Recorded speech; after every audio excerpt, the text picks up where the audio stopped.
PGTRB 2012-13 கேட்டிருக்கிற questions எல்லாம் பார்க்க போகிறோம். மூன்றாம் தமிழ்ச் சங்கம் இருந்ததாக கருதப்படும் இடம் எது? மதுரை. ஐங்குறுநூற்று கடவுள் வாழ்த்தை பாடியவர் பாண்டியன் மாறன் வழுதி. பெரும்பானாற்று படை எம்மனின் சிறப்பை பாடுகிறது? கரிகால சோழன். சரியான விடையை தேர்ந்தெடுக்க. இதில் சரியானது 10ஆம் 10 கடல் பிறர்கோட் செங்குட்டுவன். 5ஆம் 10 கடல் பிறர்கோட் செங்குட்டுவன்.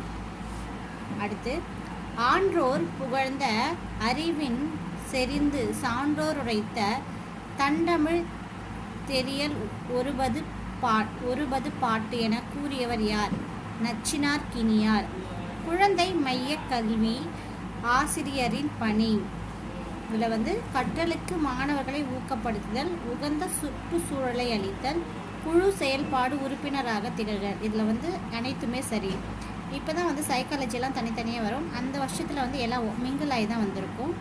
அடுத்து, மகிழ்ச்சியுடன் கற்றல் என்பது கீழ்கண்ட எந்த கற்பித்தல் வகை கோட்பாடுகளை அடிப்படையாக கொண்டது? செயல் வழி கற்றல், குழந்தை மைய கற்றல். இதெல்லாம் A and B.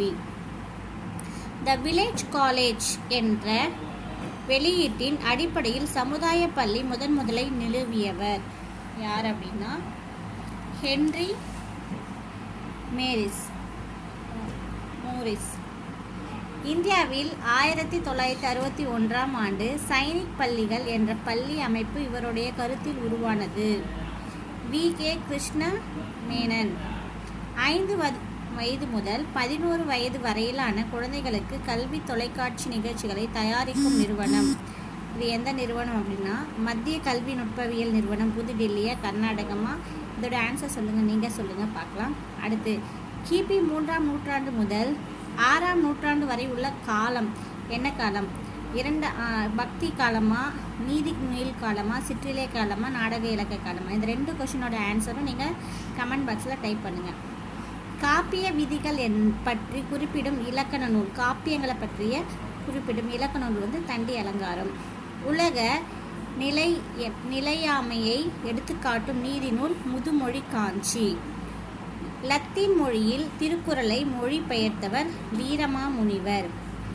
புகார் காண்டத்தின் இறுதி காதை நாடுகாண் காதை. எந்த கல்விக்குழுவால் இடைநிலை அளவில் பன்னோக்கு கல்வி முறை பரிந்துரைக்கப்பட்டது? எந்த கல்விக்குழு? அப்படின்னா இந்த 3 கொஷினோட விடைகளும் உங்களுக்கு தெரிஞ்சால் மறக்காமல் கமெண்ட் பாக்ஸில் கமெண்ட் பண்ணுங்கள். இதில் ஏதாவது ஒரு சில பிழைகள் இருந்துச்சுன்னா கண்டிப்பாக அதையும் நீங்கள் இன்ஃபார்ம் பண்ணுங்கள். இதே போல் அடுத்த வீடியோவில் மீண்டும் சந்திக்கலாம். நன்றி.